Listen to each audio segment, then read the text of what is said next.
ערב טוב. הוובינר הפעם הוא קצת יוצא מן הכלל בהתחשב בוובינרים אחרים. א', כי זו פעם ראשונה שאני חוזרת על וובינר חודש אחרי חודש. חודש שעבר פשוט שכחתי להקליט והבטחתי לשלוח הקלטה למספר אנשים שלא יכלו להצטרף. ודבר שני, הפעם העברתי את זה ליום חמישי. בדרך כלל באופן מסורתי אני מעבירה את הוובינר מדי חודש ביום רביעי האחרון בחודש. אז אחרי ההקדמה הזו, הנושא של הוובינר הפעם הוא וובינר קצת כללי. כל פעם אני נותנת זוויות אחרות לכל מה שקשור בסטארט-אפים בשלבי גיוס מוקדמים של משקיעים, והפעם אני רוצה לתת איזושהי תמונת מבט רחבה יותר קצת על מה צריך להיות, מה זה נקרא. אני כותבת, אני אומרת שאני תמיד עוזרת לסטארט-אפים to get investor ready, ובעצם מה זה אומר, מה ההכנות שאנחנו צריכים לעשות כדי להיות מוכנים לשיחות עם משקיעים. אז נתחיל. וקודם כל, למי שלא מכיר אותי, נעים מאוד, קוראים לי ג'וד ברק. אני יועצת עסקית ואני חברה בהנהלת לשכת היועצים העסקיים בארץ, ובעצם אני משלבת את שני תחומי העניין האלה שלי. התחום השני שלי זה אני מומחית לבניית מצגות, ושוב אני גם פה חברה באיגוד בינלאומי מאוד נחשב בארצות הברית, Presentation Guild. אני מחוברת לקבוצות שעוזרות לסטארט-אפים להגיע למשקיעים. במקרה שתיהן נקראות גם GVI, כל אחת מזווית אחרת. אני גם לפעמים, אני נפגשת עם משקיעים, מדברת איתם, תמיד רוצה לשמוע וללמוד מהם מה בעצם מעניין אותם, מה הדברים שמשתנים. וממש לאחרונה העליתי ספר לאמזון שמרכז את כל הידע הזה שלי, שליוויתי מעל 100 סטארט-אפים. אני בעצמי מדי פעם גם כן מן הסתם חוטאת בנושאים האלה כיום כשותפה ממש קטנה, בעברי הרחוק כשותפה פחות קטנה. אבל מה בעצם צריך לדעת לפני שמתחילים לדבר עם משקיעים. הספר נמצא באמזון, אני מנסה כיום לקדם אותו, התחלתי קצת לקדם אותו. אפשר לעזור לי בזה לרכוש את הספר, הוא גם בגרסה דיגיטלית וגם בגרסה מודפסת, ופשוט לעבור עליו ולתת חוות דעת. אבל מה שכן חשוב לי ככה לדבר זה על מה אנחנו הולכים לדבר. אז נדבר קצת באופן כללי על משקיעים ומה, מי הם, מה הם. נדבר על מה זה בעצם מצגת משקיעים, מה היא צריכה להכיל. החלק השלישי זה איזה חומרים בכלל אנחנו צריכים להכין כשאנחנו מתחילים לחשוב על משקיעים או להיפגש עם משקיעים. והשלב האחרון זה יהיה שלב של שאלות ותשובות. אני בדרך כלל מפסיקה את ההקלטה בשלב הזה. זה שלב שהוא מיועד למי שמשתתף בפועל בוובינר, גם כסוג של צ'ופר, אבל גם כדי שאנשים יוכלו להרגיש מאוד נוח ולשאול את השאלות בלי שזה יהיה מוקלט ויועלה ליוטיוב כמובן. הוובינר הוא יאורך כ-45 דקות, 50 דקות. אני הרבה פעמים נסחפת כי זה נושא שכל כך קרוב לליבי, אז אני משתדלת לא לגלוש יותר מדי מעבר לזמן. ומה שחשוב גם כן לדעת זה שאני לא הולכת בעצם למכור שום דבר. זה וובינר שאני אוהבת לתת את הערך למי שמשקיע את השעה הזאת ויושב כאן. הדבר היחידי שאני אציע בסוף מעבר לזה שביקשתי לגבי הספר זה איזושהי פגישת ייעוץ איתי ואיזושהי הנחה למי שמשתתף בוובינרים האלה. זה הכל, ומפה אנחנו מתחילים ונתחיל לדבר תכלס על הנושאים שאני רוצה לחסות היום. אז בואו נתחיל בזה שנבין בעצם מה זה משקיעים, מי זה משקיעים. אני אוהבת לעשות איזשהו סוג של אישור קו, כי כולנו זורקים המון מושגים, אבל לא תמיד כולם מכירים, ואני אוהבת לצאת מתוך נקודת הנחה שגם אם יש אדם אחד שלא בדיוק יודע על מה אני מדברת, אני אוהבת לתת תמיד את ההסבר המלא. אז בואו נתחיל בזה שנראה באופן עקרוני מה זה סטארט-אפ. זאת אומרת, סטארט-אפ זה בדרך כלל איזשהו עסק, לרוב יש בו מוצר או שירות, בדרך כלל גם מערב טכנולוגיה, אבל לא רק. ויש לזה איזשהו מחזור חיים ידוע, זה נקרא, יש לזה גם, בהתאם למחזורי החיים, יש גם את מחזורי ההשקעות, ובואו קצת נראה על מה אנחנו מדברים. אז השלבים שיש לסטארט-אפים עצמם זה שלב הרעיון, ואחר כך יש את שלב בדיקת ההיתכנות או הוכחת ההיתכנות, את ההשקה עצמה של המוצר, יש שלב של צמיחה, יש אחר כך את השלב של הבגרות, ויש אקזיט. הוא לרוב אנחנו אומרים שבסוף האקזיט יכול להיות בצורה כזו שהוא מונפק בבורסה והופך להיות חברה ציבורית או לא משנה חברה פרטית, למרות שבסופו של דבר האקזיט יכול להיות כמעט בכל שלב, אפשר לבחור, זה גם כן חלק מאסטרטגיה שמכינים, אסטרטגיה של אקזיט.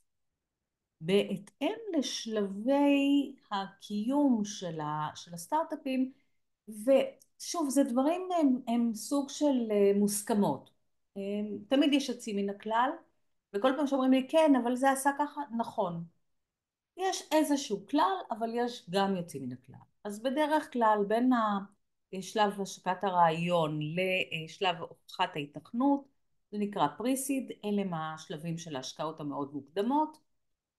בין בדיקת ההיתכנות להשקה, בין אם זה לפעמים זה רק הפרוטוטייפ ולפעמים זה כבר ממש מוצר עובד, זה כבר נקרא סיד. שלב הצמיחה, כשכבר יש את המוצרים כבר גדלים ועכשיו אנחנו רוצים להתחיל לצמוח, להגדיל את קהל הלקוחות שלנו, את ההכנסות שלנו, זה בדרך כלל ראונד A, מן הסתם הסבבים הם ככה גם מבחינת הכספים, ואחר כך יש ראונד B וראונד C והנפקות והמון המון דברים שאנחנו שומעים עליהם. אני לא מדברת על השלבים האלה, אני בדרך כלל נעצרת בראונד A.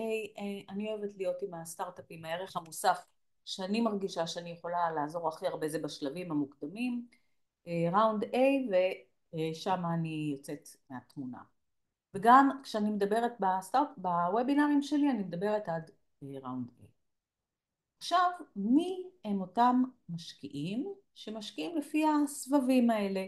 ושוב, מין מוסכמה כללית, זה לא אומר שזה רק, יש גם שינויים תקופתיים, אבל בעיקרון בשלב בין הרעיון לפריסיד להוכחת ההיתכנות אנחנו בדרך כלל מגיעים או עם הון עצמי או גיוסים של משפחה וחברים, הרבה פעמים גם יוצאים לאיזשהו גיוס המונים, נורא נורא תלוי באיזה תחום. כיום בעבר האנג'לים נכנסו בדרך כלל פריסיד, סיד ויצאו בראונד A. כיום אחד השינויים שחלו בעולם בעקבות המשבר שהיה בשנת 2022 זה שהקרנות ההון סיכון VCs נכנסות כבר גם בשלבים מוקדמים של פרי-סיד, בוודאי סיד, וכנ"ל לגבי family offices. עדיין המשקיעים המוסדיים הם נכנסים בשלבים מאוחרים יותר, בראונד B, ראונד C.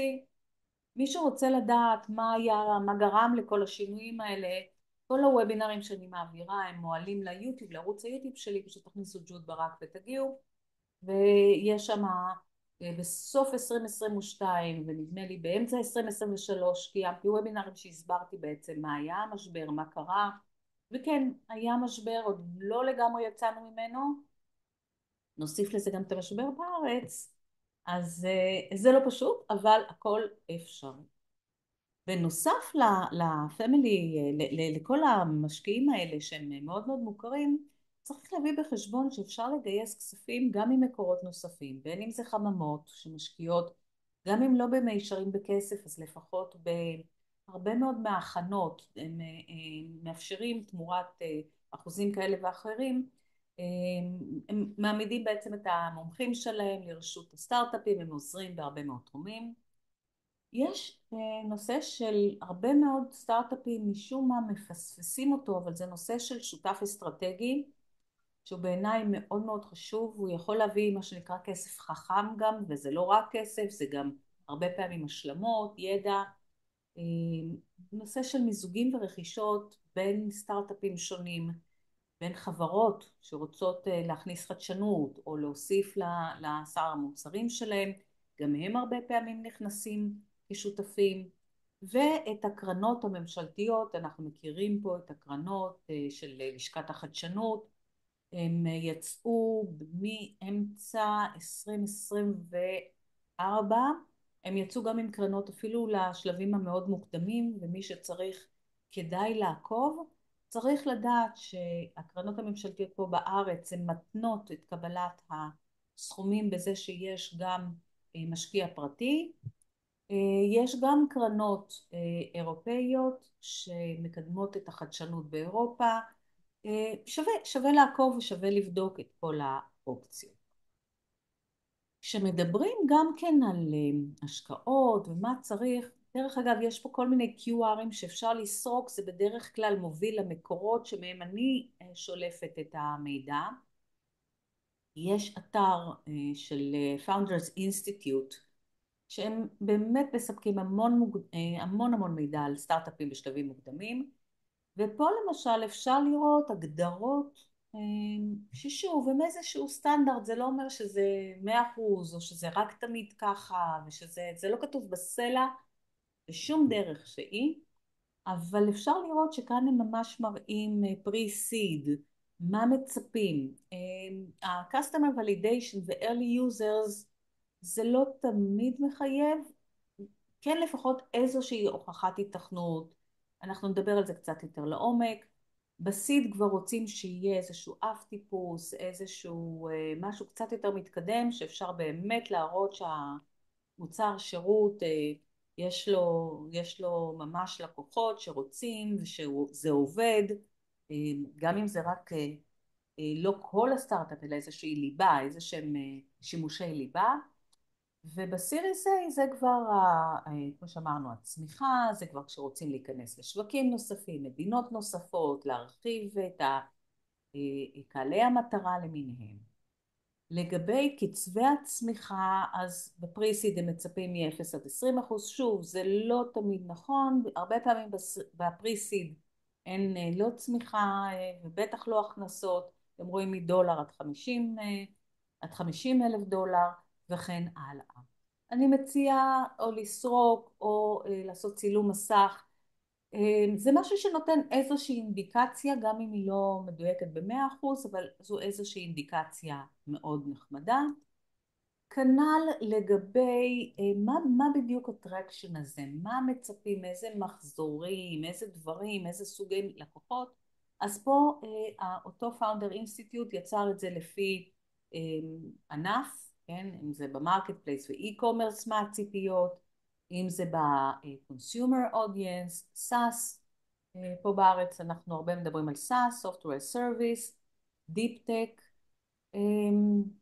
גם היום ההשקעות והמשקיעים הם קצת יותר בררנים, אני אזכיר את המילה הזאת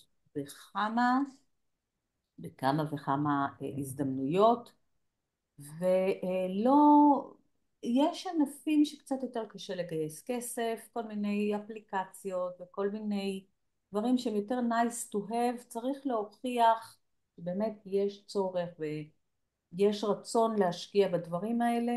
היום הרבה פה בארץ משקיעים בנושא של סייבר ובנושא של דיפ טק, כמובן ש-AI עדיין חדש, קריפטו חוזר, זה לא שהוא הלך איפשהו, אבל היה קצת יותר קשה לגייס, ועכשיו בכל זאת חוזרים קצת לנושא הזה. יש עוד משקיעים מאוד מאוד ממוקדים, אדיוטק, אינשוטק, כל מיני ענפים כאלה שהם הרבה יותר ממוקדים. עכשיו, השאלה בעצם, כדי להגיע לכל הנתונים האלה, מה אנחנו צריכים כדי להגיע לזה?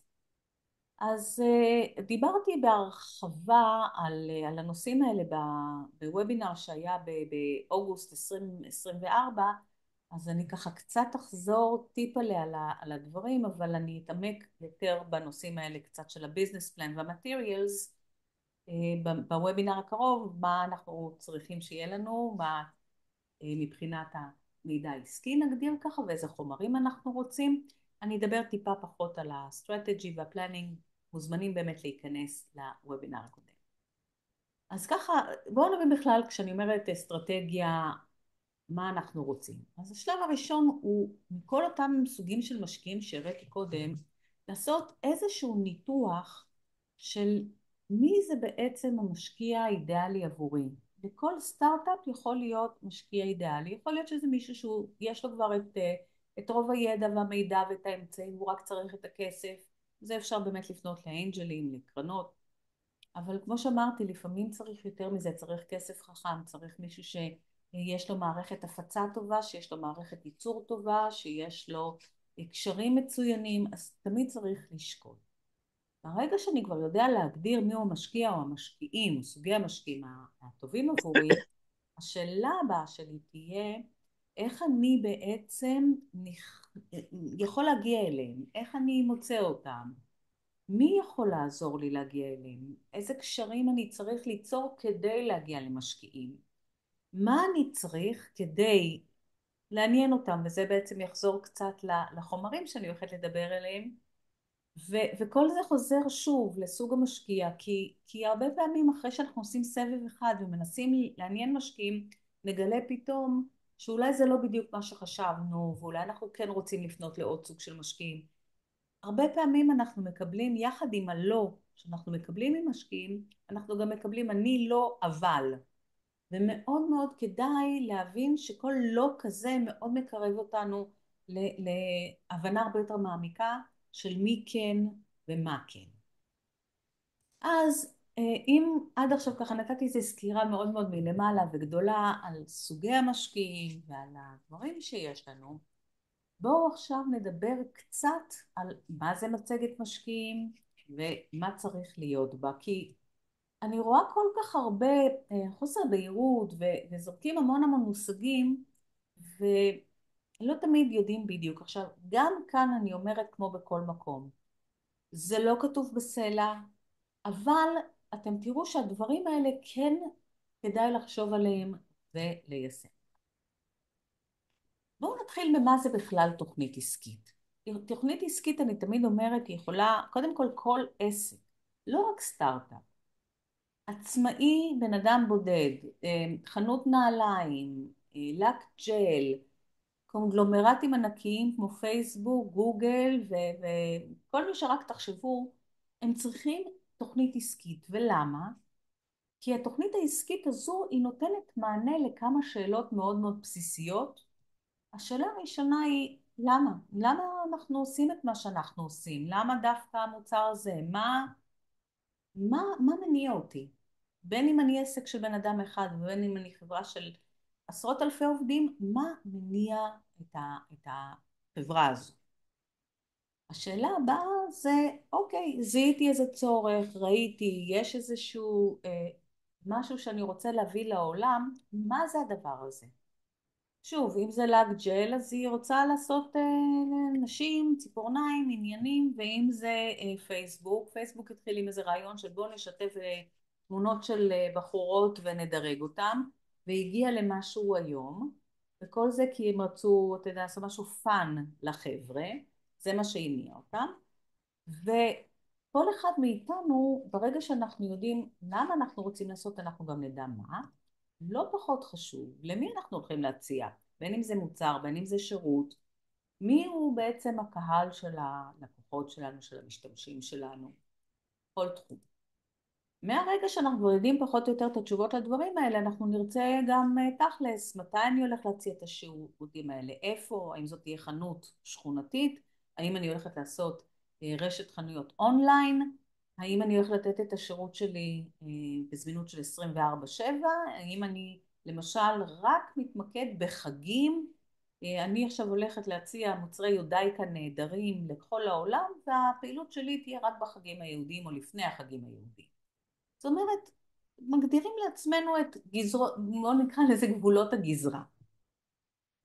מהרגע שיש לנו פחות או יותר את הדברים האלה, אנחנו צריכים לדעת איך אנחנו הולכים לבצע את זה. שוב, האם אני עכשיו צריכה לשכור חנות, האם אני צריכה להקים פלטפורמה אינטרנטית, האם אני צריכה עכשיו לפתוח פס ייצור למוצר, האם אני צריכה לגייס מלא מלא עובדים, האם אני הולכת לתת את השירות הזה לבד, אני הולכת להביא איתי המון המון שותפים וכן הלאה. כמובן שבעקבות האיך אני עכשיו צריכה גם להכיר את הצרכים. מה אני צריכה? עכשיו זה לא תמיד רק כסף, יכול להיות שחסר לי ידע מסוים. הרבה מאיתנו מכיר את המושג למשל CTO, Chief Technological Officer. יכול להיות שיש לי רעיון נהדר, אבל אני אישית לא יודעת איך לייצר את זה, או איך ליצור את הטכנולוגיה, או איזה טכנולוגיה אני צריכה למצוא כדי להנגיש את אותו שירות מוצר שאני רוצה, ואחד הצרכים שלי זה או ללמוד בעצמי, או להביא מישהו שכבר יודע. כמה כסף אני צריכה? אם אני עכשיו רוצה למשל לפתוח בר, ובכוונה אני לא לוקחת רק עולמות אסטרטגיים וטכנולוגיים. אם אני רוצה עכשיו לפתוח בר, אז אחרי שאני יודעת שזה יהיה בר למשל שפתוח 24/7 או רק בשעות הערב או רק בסופי שבוע, ואני יודעת שאני רוצה שהוא יהיה נניח בר שכונתי, כן, מין פאב בריטי כזה, ואני יודעת שאני רוצה לפתוח ואני רוצה להגיש שם אולי גם שיהיה איזה שהם ככה כמה נשנושים אבל לא יותר מדי, מה אני צריכה? אני צריכה מלאי, אני צריכה ספקים, אני צריכה כסף כדי לקנות, אני צריכה לפחות את הבקבוקי אלכוהול הראשונים ואת המוצרים הראשונים וכן הלאה. לכן אמרתי שזה נכון לגבי כל עסק.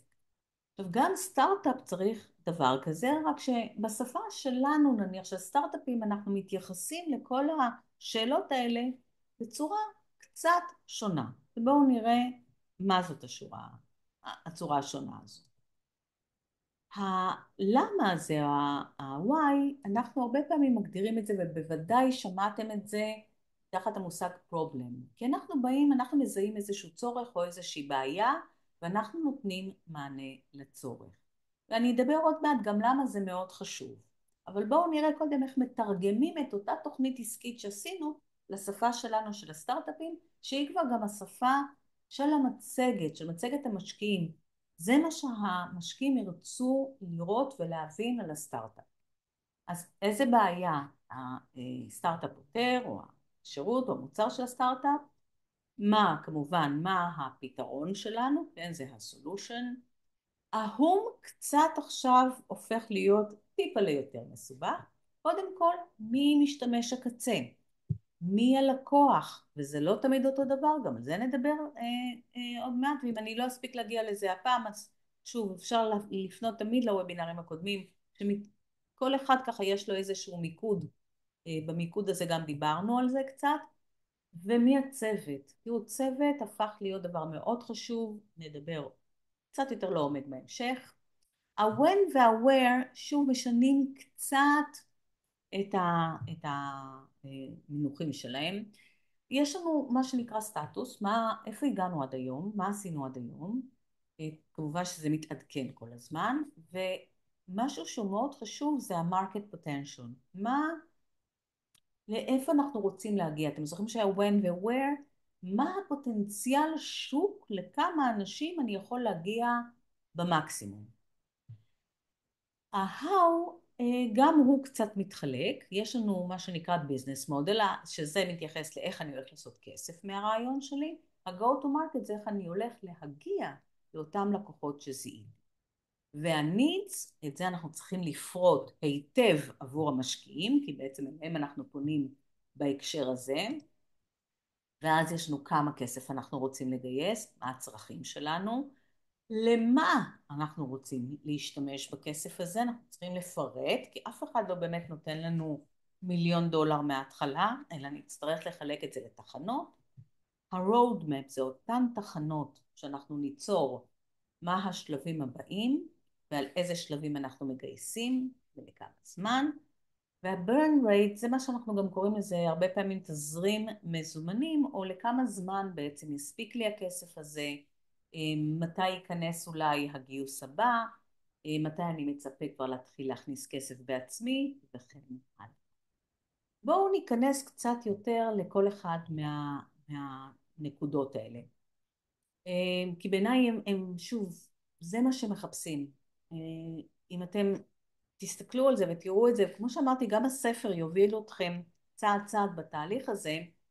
בואו נראה מה ה-problem וה-solution, ובעיניי ההגדרה של ה-problem היא הרבה פעמים גם עוזרת וגם גורמת לנו לחדד את הפתרון שלנו. הרבה אנשים נותנים פה משהו נורא כללי, אבל המטרה, למה זה מעניין את המשקיע? בעיקר כדי להבין שיש צורך אמיתי בשירות או מוצר שאנחנו מציעים, וברגע שהצורך ברור, אנחנו יכולים להראות ולהוכיח איך הפתרון שאנחנו מציעים בעצם נותן את המענה לצורך הזה. עכשיו תראו, כשכותבים, סתם אני אתן עכשיו דוגמה, סכרת, אוקיי? ואנחנו אומרים, יש בעולם מיליוני אנשים שסובלים מסכרת.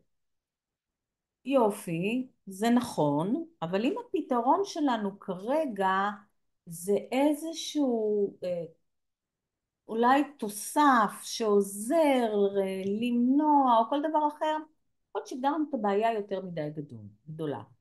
אולי היה נכון יותר להגדיר את הבעיה במקרה הזה ולהגיד שהרבה מהאנשים או איקס אחוז מהאנשים שסובלים, שיש להם סכרת טייפ 2, נמנעים מלקחת תרופות ולכן הם מפתחים סיכונים גדולים יותר להחמרת המצב או כל דבר אחר, והפתרון שאנחנו מביאים לנושא הזה זה במקום לדקור כל יום ולראות את הסוכר, איזשהו מכשיר שסורק את האור ומתחיל לזהות ברגע שיש איזשהו שינוי, ואז לא צריך להתחיל לקחת תרופות כל עוד למשל אנחנו שומרים על תזונה מתאימה.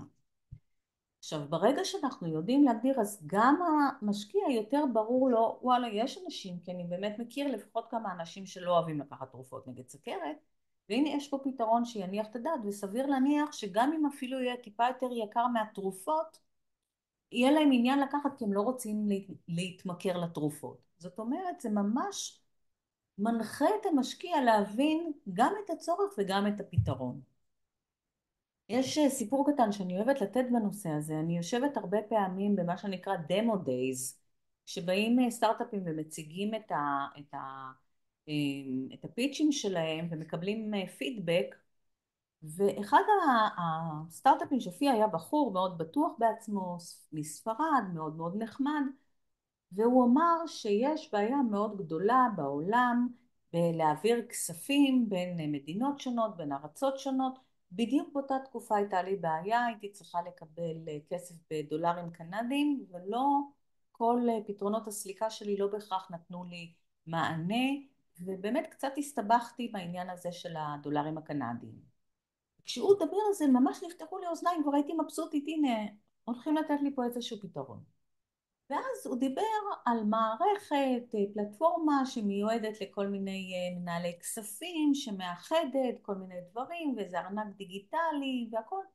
ואני נשארתי עם הציפייה לבעיה של העברת הכספים בין המדינות השונות, והוא בכלל לא הזכיר את זה בפתרון. אז איפשהו כבר לא הבנתי את הפתרון שלו, הרי הוא דיבר על בעיה מסוימת, אבל הפתרון שלו לא ממש התייחס לזה. ואיבדתי אותו לגמרי. עכשיו, מסתבר שזה לא רק אני, היו שם גם עוד אנשים.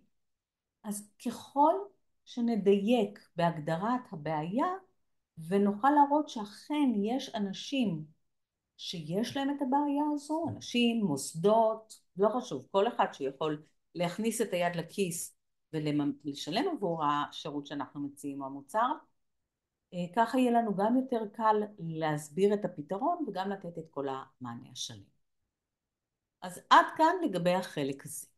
השלב הבא שדיברנו אליו, זה בביזנס פלן, זה היה, אם אתם זוכרים, ההום, ואני רוצה רגע לדבר דווקא על הצוות. הנושא של משתמש, אולי אני אקח רגע רבע צעד אחורה, כשאני מדברת על משתמש קצה ועל לקוח, אם אני עוד רגע חוזרת לקודם, לא תמיד משתמש הקצה שלי הוא גם הלקוח, ואני אגיד למה אני מתכוונת.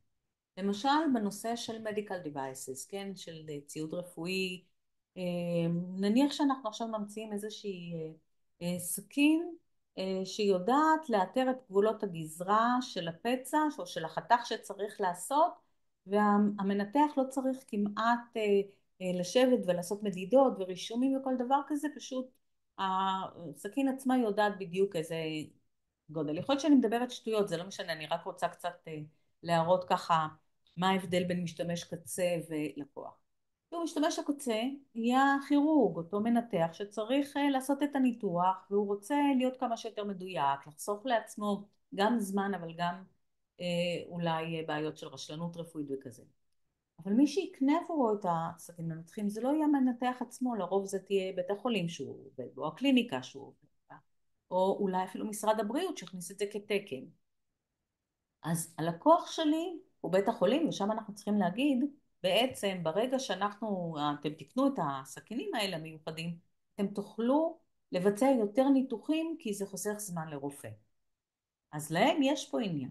המנתח עצמו אולי לא בא לו בהכרח על יותר ניתוחים, אבל אם תגיד שהביטוח הבריאותי, הביטוח המקצועי שלו יוזל, כי הסיכון לבצע ניתוחים לא מוצלחים הוא קטן בהרבה, זה יכול לעניין אותו. אם הוא משלם את הביטוח, או לחלופין להגיד, תקשיב, אתה יכול לתת שירות יותר טוב למנותח שלך.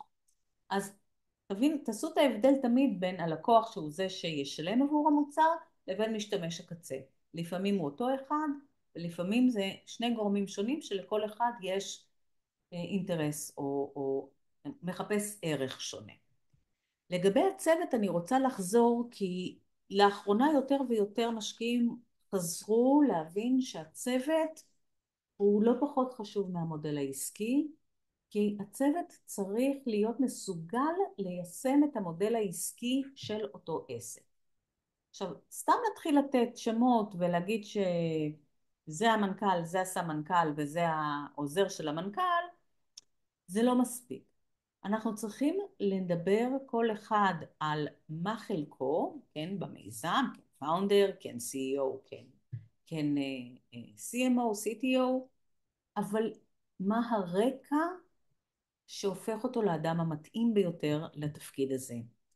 ואין מה לעשות, קרנות, אולי אנג'לים פחות, אבל קרנות לא אוהבות להשקיע בסטארט-אפים שהם מורכבים מבן אדם אחד, כי פשוט אם בן אדם הזה מחר הולך למילואים ל300 יום, הסטארט-אפ תקוע.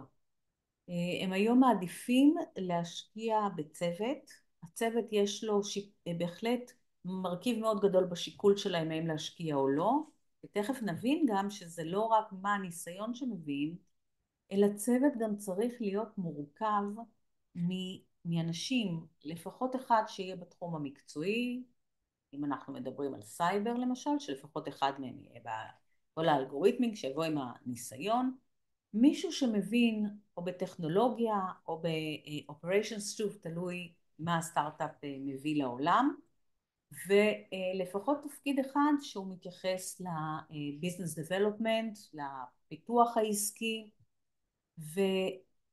ומה שלא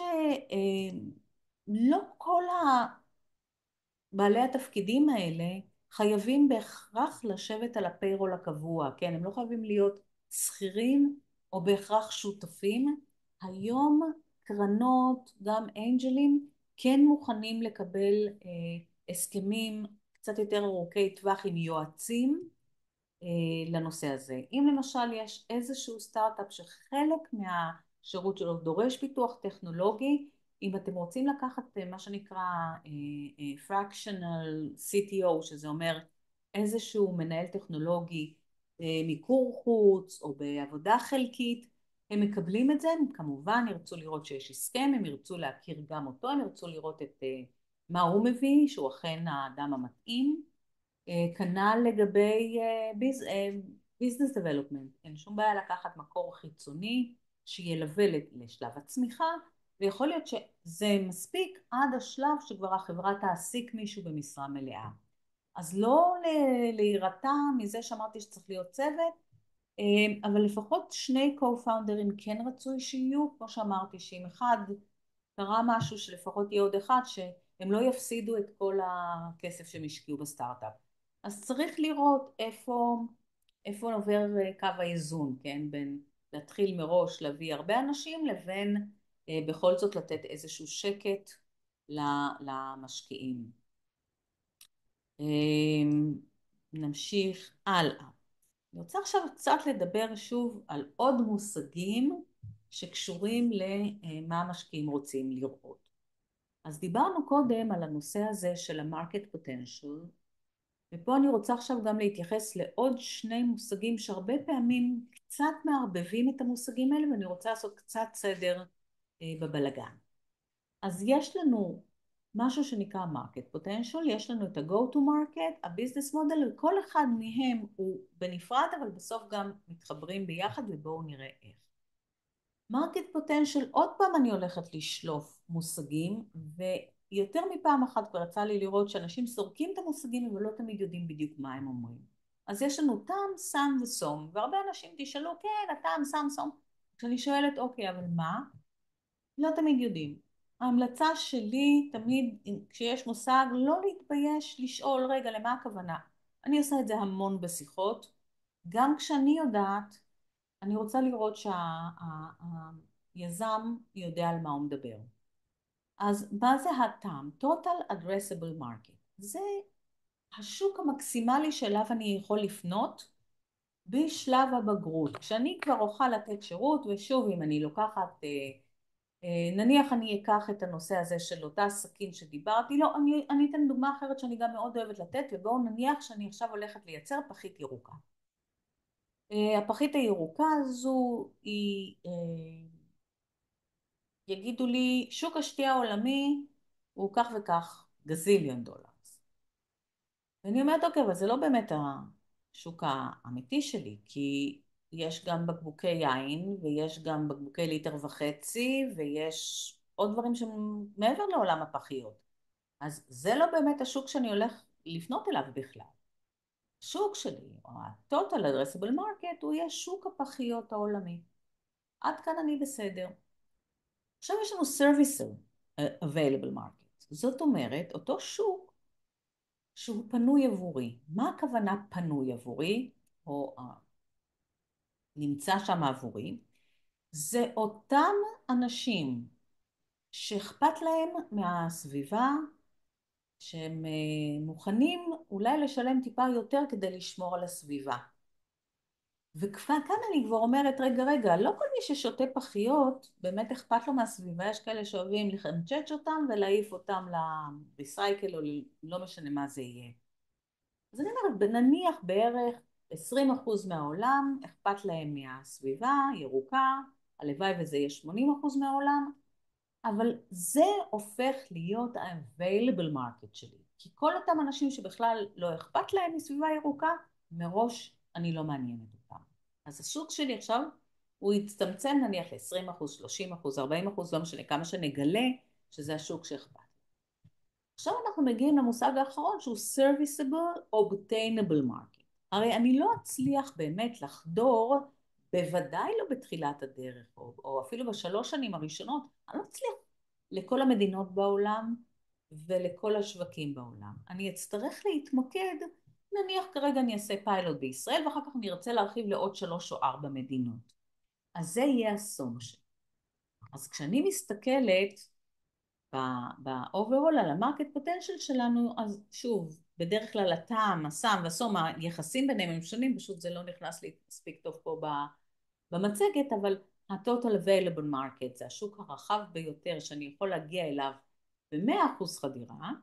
הסם שלי זה השוק שאני יכול באמת לתת לו מענה, שבאמת הוא קהל המטרה שלי, והסום זה אלה שאני יכול להגיע אליהם ב-X שנים שאני מקציב לעצמי.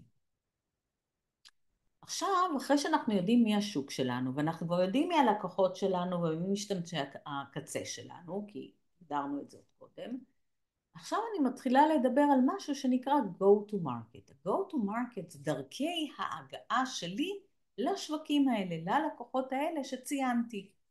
אז מה הכוונה? יש לנו כמה מושגים, ויש, לכל מושג כזה יש גם מושגי משנה. סליחה, הקלאסי אנחנו מכירים B2C, זה כשאני מוכרת ישירות לרופא. אני עכשיו אפתח אתר ואני אגיד מי שרופא מנתח ורוצה סכין יכול לקנות את זה ממני, חנות אינטרנטית. B2B זה כשאני אלך למכור את זה דרך בתי החולים, יכול להיות שאני אפנה לכל מיני קליניקות שמאחדות כמה surgeons, כמה מנתחים. B2org, יכול להיות שאני עכשיו אפנה לאיזה שהן רשתות, בארצות הברית יש כל מיני רשתות של בתי חולים,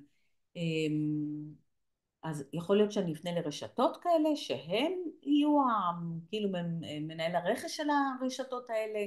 ירכוש עבור אותם קליניקות שנמצאות בתוך הרשת, כדי שאותם מנתחים יוכלו להשתמש בקצה. וה-B2Go זה אם למשל עכשיו אני אצליח לשכנע את משרד הבריאות באחת המדינות האלה שהסכין הזאת היא צריכה להיות הסטנדרט החדש, שהם יחליטו את הדבר הזה, אז יכול להיות שהם יהיו הלקוח שלי העיקרי, כי הם יחליטו שהם מכניסים את זה כסטנדרט והם יספקו את זה לכל בתי החולים הממשלתיים, או תגדירו איך שאתם רוצים. זאת אומרת שאני צריכה להכיר את דרכי ההגעה לשוק שלי, ואני תמיד גם צריכה לתת את הדעת שבסופו של דבר כשאני מציגה את הערך שאני מביאה לכל אחד מהגורמים האלה, מה הערך?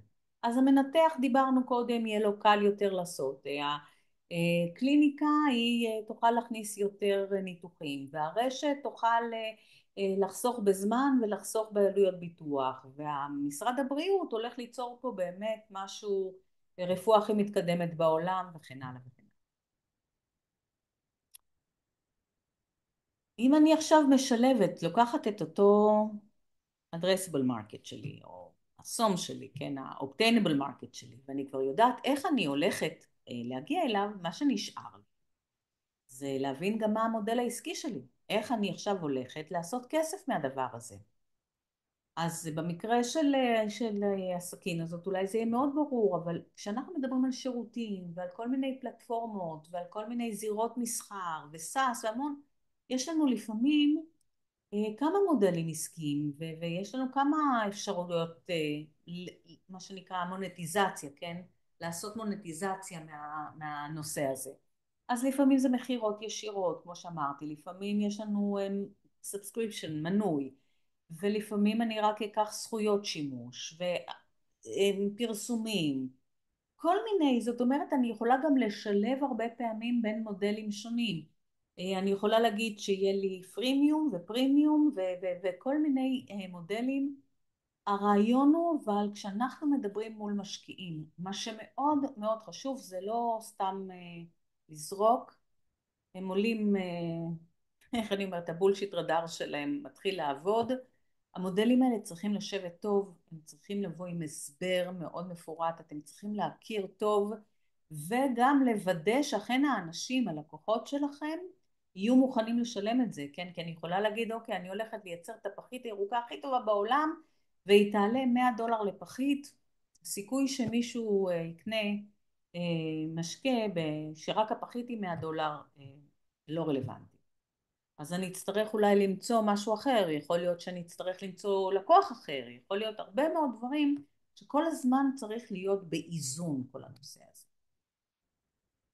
עכשיו בואו נראה איך הדברים האלה מסתדרים. אז אנחנו אומרים יש לנו את המודל, אנחנו יודעים איך אנחנו יכולים לייצר כסף מהרעיון שלנו, אנחנו יודעים איך אנחנו נגיע ללקוחות שלנו, יש לנו עוד קצת דברים שלא דיברנו או משהו שהוא, אני שמתי אותם בכתום פה כי זה משהו שהוא בעצם בין דרכי ההגעה למונטיזציה, שזה אם יש לנו פטנט, כן, אנחנו יכולים למכור זכויות שימוש בפטנט, שזה אז גם הביזנס מודל אבל גם הדרכי ההגעה שלי, או למכור את הידע, מה שנקרא, אני יצרתי תהליך, אני מוכר את הזכויות לשימוש בתהליך הזה.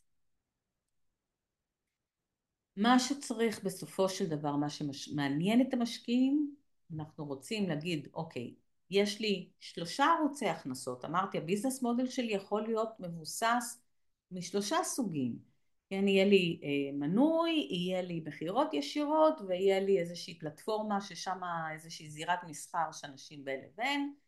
הצורת דרכי ההגעה שלי ללקוחות שלי הם יהיו B2B, ובסופו של דבר זה יהיה ערוצי ההכנסה שלי, ככה אני אקבל את כל ההכנסות שלי.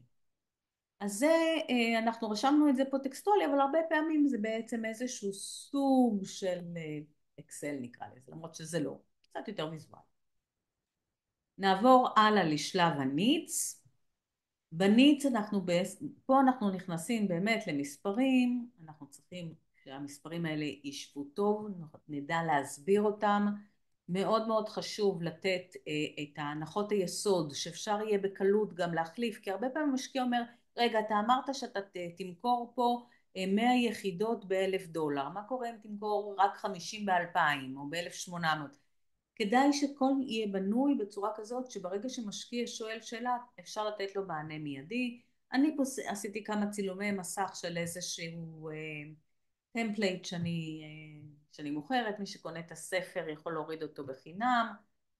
אני לא רוצה כרגע להיכנס יותר מדי לתוך המודלים הפיננסיים, אבל מה שאנחנו רוצים לעשות פה זה להבין מה יהיו ה-expected revenue, כן, ההכנסות הצפויות. אנחנו רוצים לראות per month, כן, כל חודש מה ההכנסות הצפויות. אנחנו נלמד את הנושא הזה שנקרא הוצאות. הוצאות זה דבר מאוד מאוד חשוב, כי הרבה פעמים יש הוצאות שלא מביאים בחשבון. אנשים מדברים על לבנות איזשהו מאגר מידע ולא מבינים שמאגר מידע צריך גם לבטח וצריך גם סייבר וצריך גם לרשום, ויש עוד הרבה מאוד עלויות לפעמים שבכלל לא הכניסו כי לא חשבו על זה מראש. אז נורא אוהבים לשים משרדים ורכבים ועובדים, זה הרבה פחות רלוונטי בהתחלה, אבל כן כדאי להביא בחשבון מעבר למה שנקרא cost of goods, כן, כמה עולה לי לייצר כל גם אם זאת שורת דאטאבייס, אבל מעבר לזה גם את ההוצאות העקיפות שיש לי. ובסופו של דבר יהיה לנו דוח רווח והפסד, ויהיה לנו את כמו שאמרתי, קצף שריפת המזומנים, וכל הדברים האלה צריכים להגיע, כשאנחנו צריכים בעצם גם להבין מה הסכום שאנחנו רוצים לגייס כרגע, ומה מפת הדרכים, מה אנחנו רוצים לייצר עם הכסף הזה. מה שאנחנו, כדי ליצור את אותה מפת הדרכים, אנחנו צריכים לראות לאן אנחנו רוצים להגיע, ולהתחיל לגזור את זה קצת לאחור.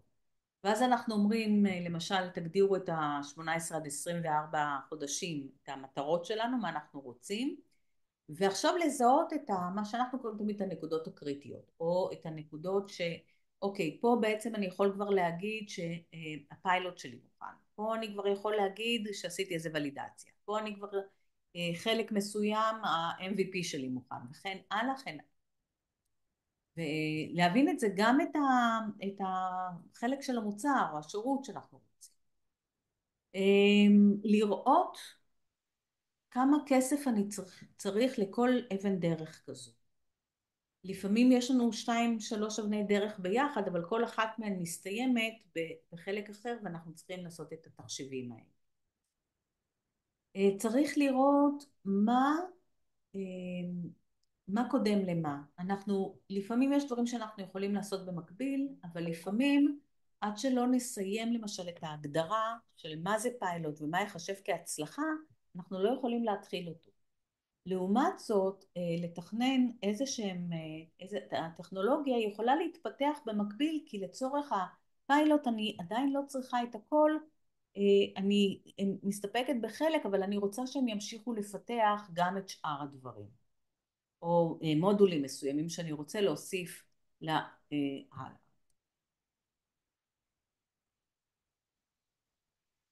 כל הנושא הזה של הדוח רווח והפסד שלי, עם קצב שריפת המזומנים שלי ועם מפת הדרכים, היא נותנת בעצם את המענה לכמה כסף אני רוצה לגייס. עכשיו נגיע לחלק האחרון, כמה זמן נשאר לי? אמרתי שאני אוהבת לדבר על הדברים האלה כי הם חשובים לי. יש לנו כמה נושאים שכדאי שאנחנו נתכונן ושיהיו לנו איתנו כשאנחנו מתחילים לפנות למשקיעים. אז איזשהו מה שנקרא תמצית מנהלים או one pager. תכף קצת אני אכנס לזה עוד מעט.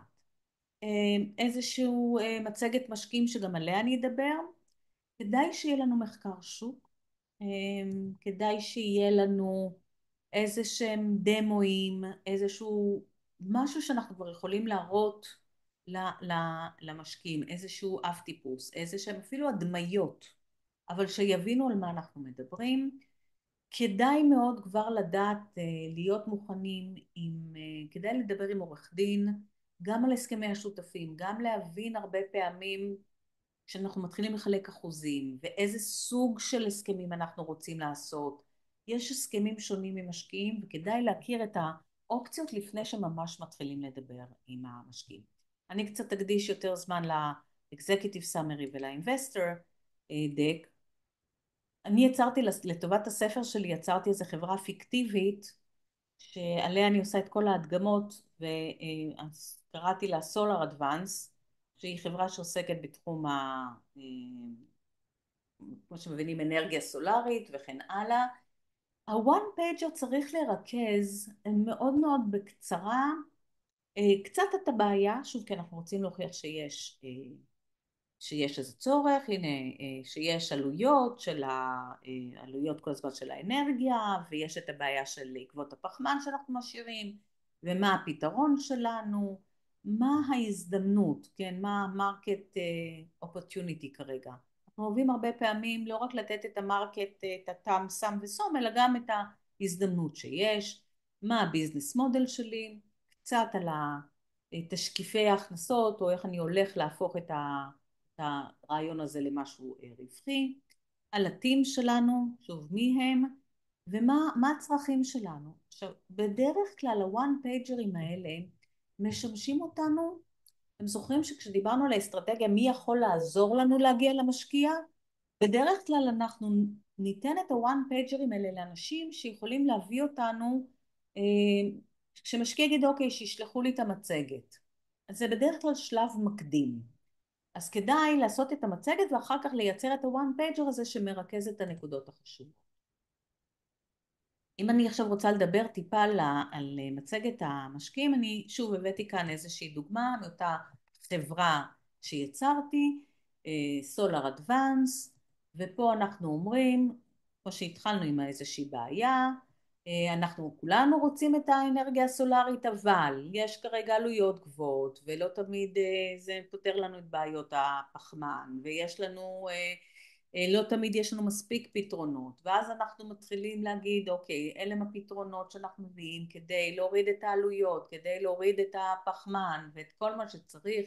אתם רואים lower carbon footprint, reduce electricity costs, high efficiency, flexible financing. אנחנו מביאים כאן כבר את הפתרונות לבעיה שהייתה מלכתחילה. אז מי הצוות שלנו, וכמו שאמרתי קודם, להראות שהוא CEO ושכבר הייתה לו ניסיון בנושא, ומביא 10 שנות ניסיון פה וכן הלאה וכן הלאה. אני לא רוצה להיכנס יותר מדי לפירוט פה, אבל ככה קצת כדי להראות איך אנחנו מיישמים את התיאוריה שדיברתי עליה קצת קודם. ופה יש לנו, אנחנו קוראים לזה או market opportunity או market potential, שאני מדברת כאן על השוק, למשל פה ה-TAM, אתם רואים total addressable market, במקרה הזה ישר הגעתי ל-addressable market, זה 20 ביליון, וה-addressable market שלי הוא כך וכך 10 ביליון, ופה אני גם אומרת, יש לי איזושהי שאיפה מאוד מאוד אמביציוזית להגיע ל-500 מיליון, ומסבירה למה. ביזנס מודל, יש לנו פה כמה, אתם זוכרים שמעתי שאפשר לשלב, אז יהיה לנו גם דיירקט סיילס לאנשים שרוצים להתקין נניח סתם על הגג שלהם, אבל יהיה לנו גם איזשהו סאבסקריפשן שהם רק שוכרים מאיתנו, לייסנסינג לטכנולוגיה, וכל הדברים האלה מביא אותנו לאיזושהי תחזית של הכנסות של כך וכך כסף, ה-go to market, איך אני הולך להגיע לאותם, מה אני הולך לעשות עם ה-B2C, אותם דיירקט, מה אני הולך לעשות ל-B2B, אותם אנשים, ולממשלות, שם אני רוצה גם כן להגיע, שהם יעבירו חלק מהצריכה שלהם, או חלק מה-reduce, איך אני לא זוכרת איך קוראים לזה כרגע בעברית, כן, כשהם צריכים להוריד את תביעת את ה-emissions, פליטות הפחמן שלהם וכן הלאה. ופה הפרודקט רודמפ, מה אני רוצה להגיע לשנה הראשונה, ואיפה אני רוצה להיות בשנה השנייה, ומה יקרה בשנה השלישית. פה הלכתי לפי שנים, אני יכולה ללכת שוב כמו שאמרתי לפי שלבים, אני יכולה ללכת ביותר מדרך אחת, ה-financial projection, מה הציפיות, מה אני חושבת שיקרה, ואנחנו מגיעים ל-funding requirements, אני אומר למה אני רוצה, החלוקה הפנימית ביניהם, הרוב ילך פה, או חלק ילך ל-R&D, עדיין יש לי עוד שלבים של מחקר ופיתוח, אני רוצה להתחיל כבר לשווק את המוצרים שיש לי, וכבר להתחיל לייצר באיזשהו small scale, אני רוצה להתחיל לייצר עוד לפני, זאת אומרת במקביל לזה שאני יוצרת את החוזים אני גם רוצה להתחיל לייצר. כל אחד בהתאם לדברים שלו, ובסופו של דבר איך יוצרים קשר. עוד דבר אחד שאני רוצה כן להראות, הנושא של מרקט ריסרצ'. תראו, לא חייבים להשקיע מהפעם, מעכשיו במיוחד שיש לנו כלים שעוזרים לנו באיזשהו מחקר שוק מאוד יקר. אנחנו נצטרך את זה בהמשך, ואחד מהדברים שאנחנו הרבה פעמים נגייס עבורם כסף, כמו שראיתם R&D ומרקטינג והכל, כי חלק מהמרקטינג לפעמים נרצה לעשות איזשהו מרקט ריסרצ' יותר רציני. אבל לפחות כדי שנדע לדבר עם המשקיעים, אפשר, אני רוצה פה להראות, אני עשיתי איזשהו מחקר לצורך החברה המומצאת הזו, עשיתי איזשהו מחקר עם קלוד, עם כלי AI, כמובן שנתתי לו המון המון שאלות ותשובות, וזה בסופו של דבר המחקר שהוא הציע לי, ואז הוא מדבר על market overview ו-size, הוא בודק את הדברים האלה, למשל, אתם זוכרים שאמרנו שחלק מהם יהיו ישירות, למה אני החלטתי שכן יהיה חלק מהמודל שלי ישירות? כי מסתבר שיש residential solar market, יש שוק בארצות הברית שגם משתמש באופן פרטי, ומה הדרייברים למרקט growth. יש פה המון המון מושגים, אני לא רוצה באמת כרגע להיכנס לכולם, אבל תראו שאני יכולה לקבל מושג די טוב בשבילי, עוד לפני שאני מתחילה באמת לקחת מישהו שזה ההתמחות שלו ולקנות איזשהו מרקט ריסרצ' בכמה אלפי יורואים או דולרים, אני יכולה לפחות להתחיל להבין באיזה שוק אני עובדת, קצת לקבל מונחים, כדאי כמובן גם לבדוק את זה. אני אוהבת לעבוד עם כלים, יש כלי שנקרא פרפלקסיטי ששם אני גם יכולה לקבל את המקורות, לראות מאיפה הנתונים שקיבלתי כאן, אז כן כדאי ככה להתחיל להבין, להיעזר בכלי AI ולהבין בתוך איזה עולם אני עובד. פרוטוטייפ, וכדאי שיהיה את הדמוס, ה-legal documents כבר דיברנו על זה.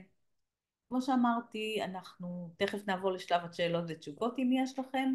רגע אחד לפני, אני מאוד אשמח אם תסרקו את ה-QR הזה, זה יכול לעזור לי הרבה לקדם את הספר, אם תרכשו כרגע במחיר מוזל, אני כרגע ממש לא זוכרת איזה, ולתת חוות דעת. ואחרון אחרון חביב, למי שרוצה איתי פגישת ייעוץ, יש פה הקוד קופון הזה של הווב 2022, במקום 1,500 שקל להרצאה שבה אנחנו יוצרים את כל מפת הדרכים, מה יש, מה אין, עוברים קצת על כל החומרים, לראות איפה אתם עומדים, מה חסר לכם, קצת לדייק טיפה את המונחים ואת המוצגים, זה פגישה של שעה וחצי, שעתיים, ב-1,200 שקל פלוס מע"מ במקום ב-1,500. וזהו זה, עכשיו אנחנו עוברים לשלב השאלות והתשובות. זה השלב שאני מפסיקה לשתף את המסך שלי. מפסיק את הסטופ שייר, ואני מפסיקה כמובן